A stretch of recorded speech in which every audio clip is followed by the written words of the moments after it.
Everyone, welcome back to our channel. आज के session में हम असेसमेंट ऑफ ईवीएस लर्निंग करेंगे।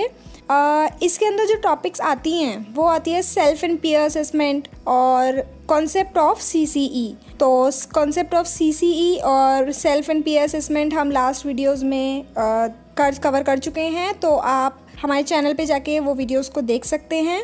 लिंक डिस्क्रिप्शन में मेंशन की हुई है। और आज जो हम करेंगे वो हम करेंगे assessment in CCE. Assessment in CCE में हम पढ़ेंगे कि types of assessment in CCE, that is formative assessment and submissive assessment. और साथ ही साथ हम पढ़ेंगे indicators for assessment in EVS.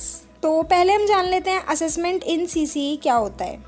अगर हम बात करते हैं असेसमेंट की, तो जो असेसमेंट होता है वो एजुकेशन का एक इम्पॉर्टेंट पार्ट होता है, जो कि एक बच्चे को बताता है या एक बच्चे को हेल्प करता है जानने में कि उसको कितना पता है और कितना वो अचीव कर सकता है। साथ ही साथ असेसमेंट हेल्प करता है एक क्रेडिबल फीडबैक प्रोवाइड करने में, so that we are able to know which instructional strategies should be used in a curriculum. जो स्कूल बेस्ड असेसमेंट होता है सीसीई में, उसमें आपने देखा होगा कि दो एक्टिविटीज़ के बेस्ड पे किया जाता है, डैट इज़ स्कोलास्टिक एंड कोस्कोलास्टिक। तो आगे बढ़ते हैं टाइप्स ऑफ असेसमेंट पे। दो टाइप के असेसमेंट होते हैं, एक होता है फॉर्मेटिव असेसमेंट और एक होता है सबमिटिव असेसमेंट। तो फॉर्मेटिव असेसमेंट की बात करते हैं, तो इसमें पहला हम ये कह सकते हैं जो फॉर्मेटिव असेसमेंट होता है वो टीचर को हेल्प करता है ये जानने के लिए कि जो बच्चे हैं उन्होंने कितने ऑब्जेक्टिव्स अचीव कर लिए हैं। और साथ ही साथ टीचर को एक स्पेसिफिक फीडबैक प्रोवाइड कराता है बच्चों की अचीवमेंट्स का। नेक्स्ट हम आगे बढ़ते हैं। It focus on students performance towards the stated objectives. वही है कि टीचर को हेल्प करता है कि जो उन्होंने ऑब्जेक्टिव सेट किए हैं, बच्चे उन ऑब्जेक्टिव में से कितने ऑब्जेक्टिव्स अब तक अचीव कर पाया है। ये कंटिन्यूसली स्टूडेंट की परफॉर्मेंस को या स्टूडेंट की प्रोग्रेस को मॉनिटर करता है।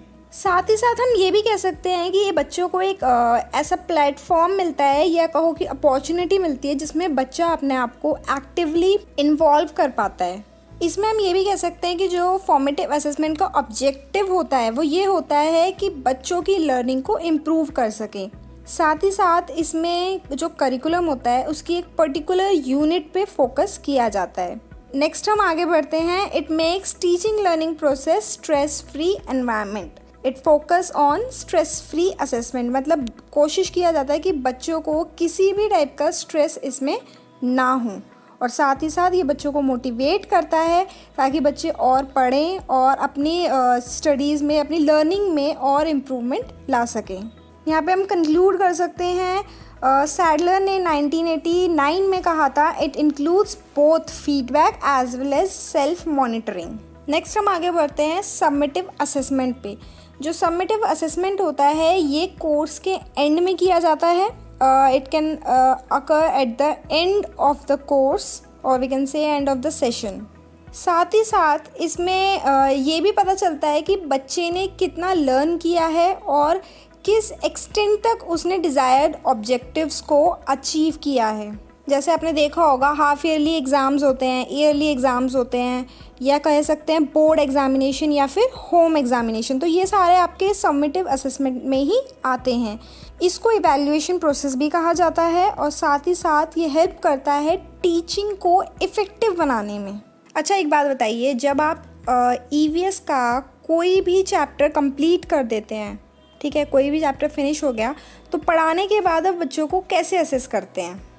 तो इसी में हम नेक्स्ट टॉपिक स्टार्ट करते हैं, indicators for assessment in EVS. तो जब भी कोई चैप्टर कंप्लीट हो जाता है, आप बच्चों को कैसे असेस कर सकते हैं, उसमें बहुत सारी अपॉर्चुनिटीज़ दी जाती हैं बच्चों को क्वालिटेटिवली असेस करने के लिए। जैसे कि बच्चों के आइडियाज़ होते हैं या उनकी ऑब्जर्वेशन रिपोर्ट्स होती हैं, तो इन सबको कैसे आप असेस करोगे। तो यहाँ पे देखो एक लिस्ट बनी हुई है इंडिकेटर्स की, जो कि आप ईवीएस के असेसमेंट में यूज़ कर सकते हो।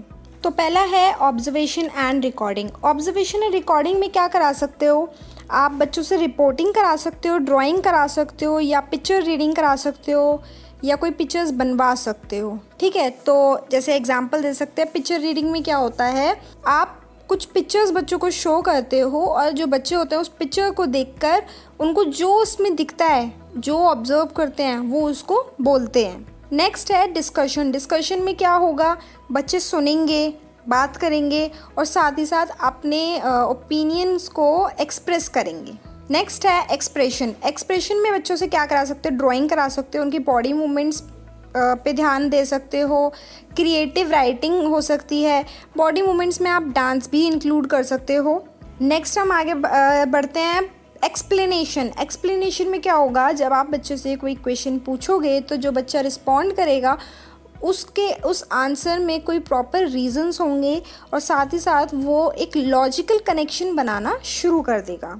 नेक्स्ट है क्लासिफिकेशन। क्लासिफिकेशन में क्या होगा, ग्रुपिंग करना शुरू कर देते हैं, साथ ही साथ कैटेगराइज करना शुरू कर देते हैं, कंपेयर करना शुरू कर देते हैं कि 2-3 चीज़ों में कंपेयर करना। ग्रुपिंग में क्या होगा कि वो क्लासीफाई कर पाएंगे चीज़ों को कि कौन सी को किस कैटेगरी में डालना है, कौन सी चीज़ों को किस कैटेगरी में डालना है। नेक्स्ट हम बात करते हैं क्वेश्चनिंग की। क्वेश्चनिंग में क्या होगा, जब बच्चा क्वेश्चंस आपसे पूछेगा तो कहीं ना कहीं उसमें क्यूरियोसिटी जागेगी। ठीक है, जिससे बच्चा क्वेश्चन पूछना शुरू करेगा, साथ ही साथ वहाँ उनकी क्रिटिकल थिंकिंग शुरू होगी और एक गुड हैबिट डेवलप होगी क्वेश्चंस पूछने की। नेक्स्ट है एनालिसिस। एनालिसिस में क्या होगा, बच्चा प्रेडिक्ट करना शुरू कर पाएगा, हाइपोथेसिस क्रिएट करना शुरू कर देगा। हाइपोथेसिस का मतलब होता है एक टेंटेटिव सॉल्यूशन और we can say a temporary solution for a problem. Next है कोऑपरेशन। कोऑपरेशन में क्या होगा, बच्चा रिस्पॉन्सिबिलिटी लेना शुरू कर देगा, साथ ही साथ इनिशिएटिव, खुद से एक इनिशिएटिव लेना शुरू करेगा कि हाँ उसको कोई भी वर्क असाइन किया है तो वो खुद से आगे आएगा और उस काम की रिस्पॉन्सिबिलिटी उठाएगा। साथ ही साथ वो दूसरों के साथ काम करना शुरू कर देगा, ग्रुप में काम कैसे करना है। ठीक है, तो यहाँ पे कह सकते हैं शेयरिंग एंड वर्किंग टुगेदर। अगर हम देखें कि how to assess children in EVS, तो इसमें आप ग्रेडिंग सिस्टम का भी यूज़ कर सकते हो। ग्रेडिंग स्केल जो होते हैं वो प्राइमरी लेवल पे अलग होते हैं और सेकेंडरी लेवल पे अलग होते हैं। आपने देखा होगा जो प्राइमरी लेवल पे ग्रेडिंग स्केल होता है उसमें A+, A, B, C and D होता है, लेकिन वही ग्रेडिंग स्केल जो सेकेंडरी लेवल पर होता है वो आपने देखा होगा A1, A2, B1, B2, C1, C2 इसके अकॉर्डिंग होता है। तो आज का हम सेशन यहाँ पे एंड करते हैं। आई होप आपको समझ में आया हो। अगर आपको कोई भी क्वेरी हो तो आप कमेंट बॉक्स में कमेंट करके पूछ सकते हैं। Thank you.